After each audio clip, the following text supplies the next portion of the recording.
covering the High Plains with news, weather, and information. From TV23 Studios in Sublette, this is High Plains Today. Hi, everybody. Welcome to a special edition of High Plains Today. I am joined today by Lori Hensley, my good friend Lori Hensley. She is the Executive Director of LARC DVS, which stands for Liberal Area Rape, Crisis, and Domestic Violence Services. Correct. Okay. LARC DVS, so you'll know what we're talking about, right? You guys are, your office is in Liberal. It is. But you cover 6 counties. We do. Which are Morton. Stevens, Seward, Grant, Stanton, Haskell. Right. I always get the one in the middle. Yeah, anyway. But that's what they do. All right. And now this April is Sexual Assault Awareness Month, correct? That's correct. Okay. You guys have an event coming up that's going to help promote on this too, correct? Correct. We do. On the 16th? We have a glow run. A glow run. What is a glow run? Tell me what a glow run is. Actually, it's a glow walk, not a glow run. Okay, I can do a glow walk. Glow run, not happening. It's a walk, and we will gather at 7 o'clock at the parking lot of Sunflower Bank there on Kansas Avenue. Oh, yeah. And we'll walk from Sunflower Bank to the library, and we're going to have teal ribbons. So individuals that come can purchase a teal ribbon for $1, and those they can purchase as many as they want. And they represent survivors of sexual assault. And so when we get to the library, then we're going to have those individuals that have purchased those ribbons to then put them on a big board to signify the survivors of sexual assault. All right. And so it's just more of an awareness of what's going on with sexual assault. We're also going to sell ribbons that can go on your car that say, "I support survivors." So that, and it's teal, in the teal color for Sexual Assault Awareness Month. It's just an awareness piece. We always try to do something different each year, and so this year we've kind of put different things together. So we've got the glow walk on Monday the 16th. And I wish we didn't have to talk about this, but we need to, don't we? we do. I mean, that's the sad part. But it's all about the survivors, though, right? Correct. Really? Correct. This walk is all about survivors. And we've invited as many people that want to come.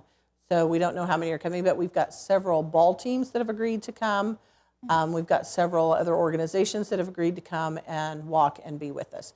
So I really expect that we're going to have a really good turnout because we've not done this before. So we're hoping to make this an annual event. All right. So, and you don't have to be just from Liberal to do that. I mean, Absolutely if you're in not. Elkhart, you're in Hugoton, here Correct. in Sublette, you want to show up 7 o'clock in Liberal at Sunflower Bank. It's really easy to find. It's right there on Kansas Avenue. It is.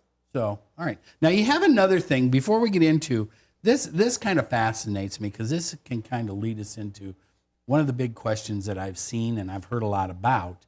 And you have an exhibit that's coming that's called "What Were You Wearing? Survivor Art Correct. Installation," right? That's correct. Okay, because that seems to be the big thing is, you know, and I've read this, that's one of the questions that victims are asked. What were you wearing? It's Right? not, it's always one of the questions. Always, okay. Always, what were you wearing? And what we're trying to dispel is it doesn't matter what you were wearing because people wear their clothing every day, whether they are going to work, whether they've been to the gym, whether they're going to the pool, they're at the lake, whatever they're doing, it goes to prove that it doesn't matter what you're wearing. When you become a target of a perpetrator to be raped, they're going to rape you. It doesn't matter what you're wearing. It doesn't have anything to do with provocative clothing. We've heard this for years. Yeah. It's, well, if she didn't wear her shirt so low and she didn't wear her skirt so high, this wouldn't happen. Well, this dispels all of this. And I think the one that really has stuck in my mind, because this was started by Mary Schimmerling in the University of Arkansas, and then Jen Brockman has picked it up at the University of Kansas. And through our connection with the University of Kansas and the Kansas Coalition for Domestic and Sexual Violence, we're starting to do these across the state. And when we saw the exhibit when we were in Topeka in February, the one piece of that exhibit that really hit home to me was there was a jogging outfit. So there was a jogging bra, the tank top, the jogging shorts, the socks, the shoes, and beside it was the story. And this particular story, the young woman said that he was known to her because they jogged the same jogging path every day, had become what she would have called acquaintances. And then the day that he abducted her, she was at the end of her run, and so she ran miles every day, and that she was very sweaty and stinky. And the only thing she could think during that sexual act was, I can't imagine why anybody would want to have sex with me when I smell and stink like this. So it talks about what goes on in the brain when a sexual act is happening. So that's all she could think about. It wasn't about where they were, what was happening to her. It was, she was thinking about, boy, I really smell. Why would he want to be having sex with me? Wow. Which goes to prove it's not about the sex. All right, so let's keep that thought, because I want to come back to that. We're going to take a quick break. I want to come back to that because there's another question I have to ask you that's going to kind of lead into it, okay? All right, stick around, Lori, and I'll be right back after this. You're watching High Plains Today on TV 23 with host Chris Jewell.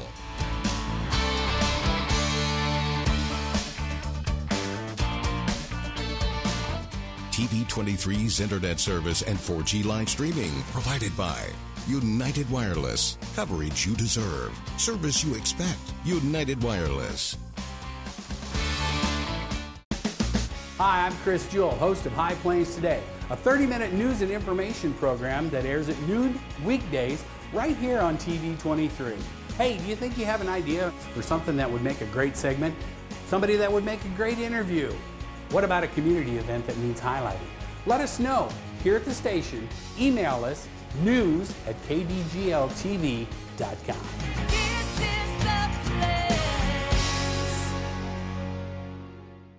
And welcome back. I'm joined in studio today on this special edition of High Plains Today.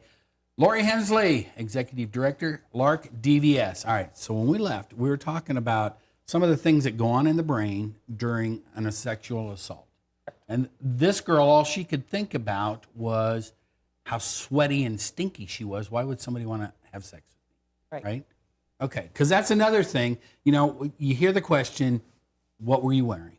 But the other one is, I read an article and that was talking about 75% of victims in sexual assault don't fight or fight back or scream out or anything like that. Now, is that all part of this that kind of leads back to this jogger who thought, why would he want to do this? I'm all stinky and sweaty. All has to do about the brain. And as we've been taught, especially over the last couple of years, there's been a lot of new information about the brain and how the brain processes things. And the frontal cortex of your brain, which is the piece right here, is where you have all of your ability to deductive reason. It stores your recent memories and things that are easily recalled. In the time of trauma, when people end up in trauma, they call it the fight, flight, or freeze effect. And what happens is that part of your brain, it passes right past there and goes to the amygdala, which is in the back of the brain, which is the primitive part of your brain. So if you think about animals and how animals out in the wild, if they're attacked, what do? They either fight, they freeze, or they run. And so that's what happens to individuals. And so what happens is when that frontal cortex is no longer taking in the information and it goes into that deep part of your brain, then everything gets kind of mixed up in memory.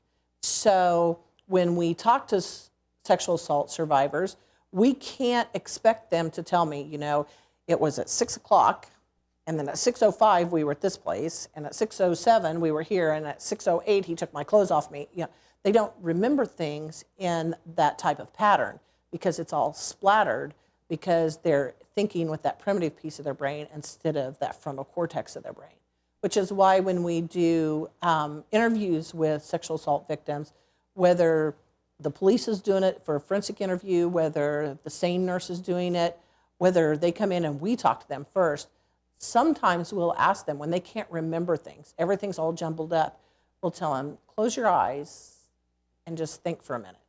What did you hear? What do you smell? What do you feel?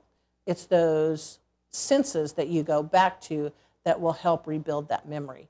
For instance, there was a young woman about 7 years ago that was brutally raped, and it ended up being a cold case. They just couldn't figure out because she just didn't have any memories. She couldn't tell them where she was, didn't know where it had happened, so on and so forth. And after a period of time, we're talking several months, she started having these flashbacks, and basically it happened during sleep, so like nightmares. And she went in and they re-interviewed her, and they used this process. Let's close your eyes, let's think about this. And she explained to them that she could hear the train whistle. Then she could hear the train going by. So it was like she heard the train whistle off in the distance, and then all of a sudden it was closer, she could hear the train. Well, this was in a large city, and there was only one train that went through that area. So that narrowed down their search. And with time of working on that primitive part of her brain, they were able to pretty much pinpoint within a 3-block radius, and then they found the place. Because then when they found the place, they took her there, yes, this is where it happened, then they were able to identify who the perpetrator was. It took months to put that all back together. Wow. Okay. So now let's talk a little bit. Let's go back to, because of the jogging outfit, what you were wearing. Now you guys are going to put together this display. Correct. Is going to move to Seward County Community College. That's correct. And then on the day of the Glow Walk, that day, you're going to have kind of a little kickoff for that at the college? At 1 o'clock. We'll set up in the morning, so it'll take us most of the morning to get everything set up. And so at 1 o'clock, we will open the exhibit, and we're going to have what we call our kickoff. And so from 1 to 4 that day, the staff will be there. And we have warning signs up that tell them that this is a sensitive exhibit, that there can be triggers. And we also tell them who, where, and how they can get a hold of us. So for instance, we're going to leave this exhibit up until the 20th. Oh, okay. We have an advocate on the college campus that's there every day but Friday, but she's only there half days. So she'll be at the exhibit those days. But the days that she's not there, they can call us if they need us. And you have how many pieces are in this? I believe there's 20 plus. And they all have a story with them. Oh, they all have a story, yeah. So we have actually picked out the clothing to go with each story. And so if you saw our exhibit and would go, say, somewhere else in the state and see their exhibit, they might have the same story with different clothing. Okay. All right. That's going to be at the Community College in Liberal, the 16th through the 20th in the Humanities Building, correct? The Humanities Building, that's correct. All right. We're going to take a quick break. When we come back, I want to get more into, what you can do to help prevent or guard against sexual assault. Okay? All right. Lori and I'll be back right after this. Hi, Chris Jewell, host of High Plains Today, a 30-minute news and information program that airs weekdays at noon right here on TV 23. We talk about news, we talk about sports, we talk about weather, we're even going to talk entertainment. We'll have live guests right here on set with me. So, every day at noon, tune in, High Plains Today. We'll see you then. Weekdays here on TV 23. Welcome back. Special edition of High Plains Today. She is Lori Hensley, Executive Director, LARC DVS. We've been talking about April is Sexual Assault Awareness Month, correct? That's correct. All right. Now, I said we'd come back and we'd talk a little bit about how you can prevent sexual assault. And you kind of corrected me that you don't know if you can always prevent it. But these are some safety precautions that maybe you can implement into certain situations, maybe, huh? Right. Because you were telling me before we went on air that a ghastly number of this stuff is alcohol or drug related on sexual assault, correct? Many times, yes. That amazes me. A large percentage is what we call drug facilitated. And basically what it is that individuals, they're at a party together, they're forced, what I would say by force feeding, but they're overly filling a glass for an individual in the intent that they're going to get that individual drunk. Or they might put something in that drink that makes them become very deep under the influence. Some of them, they even put mind-altering things in those drinks so that they can't remember. It pretty much blanks out the memory so they don't even know what happened. We've had incidents where women have told us that have been at a bar, something's been dropped in their drink. The next day they end up at home in their pajamas in their own bed, and they don't know how they got there. And now this has happened in Liberal, Kansas. So when we talk about that, how do you be safe? And I always err on the side that we as women, because most sexual assault victims are women, and I don't want to diminish the men that are sexual assault victims, don't take that at all, or the children. But we're always telling people how they have to do things so that things don't happen bad to them. But what I want people to understand is that as a safety precaution, individuals should always be aware of where they are, whom they're with, and what they're doing. So for instance, if you and I and my husband and a couple other people were all sitting together in a bar, and say these other two individuals with us were females, and we were all dancing, you want somebody that's paying attention to what's going on the table. So if we've all have something to drink, whether that's alcohol or not, and just so that somebody doesn't make you a target. And somebody doesn't walk by while you're on the dance floor and go plop. And drop something in your drink. Exactly. Okay. Other measures is that we talk about, especially on college campuses, walk in the lit areas on your college campuses. Numbers is always a good thing, And I'm going to say this. I've been the individual that's worked on college campuses and have had to walk across campus when it's dark or after everybody's left for the day and it's late in the afternoon and I may be the only person on that walking path or whatever. I understand that happens, but I always tell people be very aware of your surroundings. I do this even when I leave my office. I check outside before I ever step outside. So just to be very aware of your surroundings. The other thing is that it used to be, and I'm going to say this, my mother was great about this. She'd say, you can't wear that. This is what we're talking about, that what you were wearing. You can't wear that. What do you mean I can't wear this? I tell people, be yourself. Dress how you dress. Do your hair the way you do your hair. Be yourself. However, when someone makes you a target, you may not know that. You may never know that you're a target until it happens. But because 94 to 96% of all sexual assault victims, their perpetrators known to them. So whether it's somebody that they work with, somebody they go to class with, 96% are known. So that throws the guy jumping out of the bushes, and accosting you out the window. Very slim chance. Very slim. So most perpetrators are people that are known to you. And when we get to talking about child sexual assault, they are typically moms, dads, aunts, uncles, brothers, sisters, friends, whatever, right? Friends of the family. Yeah, they're people that are very well known. Well, they wouldn't be able to get away with it otherwise because they're known to that child and they're able to groom that child. So it's very much the same way in adults, even though we don't realize it. We don't think of adults being groomed for sexual assault. However, would that be where stalking comes into the picture, maybe? Yep, it does. Exactly. Did I walk right into that? Yeah, and okay. there is a component of stalking in sexual assault that, gifts are sent, phone calls are made, text, email, different things. So and you as the target don't even realize it. Don't even realize it's happening, right? Wow. And so as we always try to share with people as we're talking about prevention, is we talk about the healthy relationships. And we do this a lot with our junior high and high school kids. What are healthy relationships? What does a healthy relationship look like? And when those relationships aren't normal, and there's no normal, when those relationships aren't healthy, these are the trigger signs. So if somebody's trying to control when you're coming and going, trying to control your Facebook, trying to control your email, trying to control your phone, those types of things, those are unhealthy.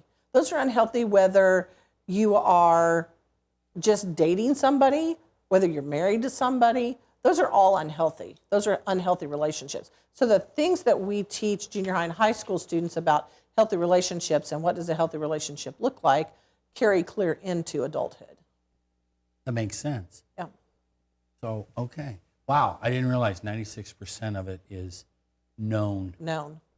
That's correct. Wow, that amazes me. Okay, so let's go back and reiterate. Coming up on Monday, the 16th, you have 2 deals going on for Sexual Assault Awareness Month. Yes. You have a kickoff that's going to be at Seward County Community College in the Humanities Building, and it's the what were you wearing, the survivor art, correct? And you have about 20 pieces there. Mm-hmm.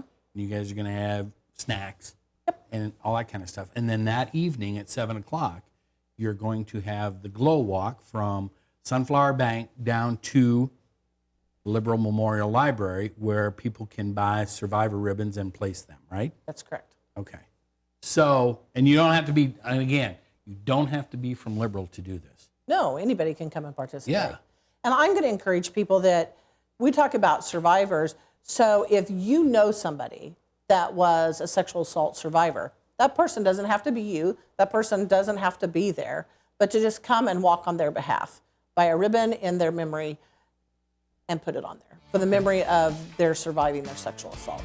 And so we have one couple that have chosen to buy 20 of these ribbons. They've said out front they want to buy 20 of these ribbons, and they're for the unreported sexual assaults. I thought that was really cool. because we don't even have any idea how many of those there are. Right. We thought that was really cool that they wanted to buy. It's a big deal. Lori, thanks for coming by today. Thank you. Thanks for having me. She always educates me, people. I appreciate you. Thank you so much. I appreciate the time. And thanks for joining us today on this special edition of High Plains Today. Keep up to date with the latest information from TV 23 on our Facebook page, KDGL TV.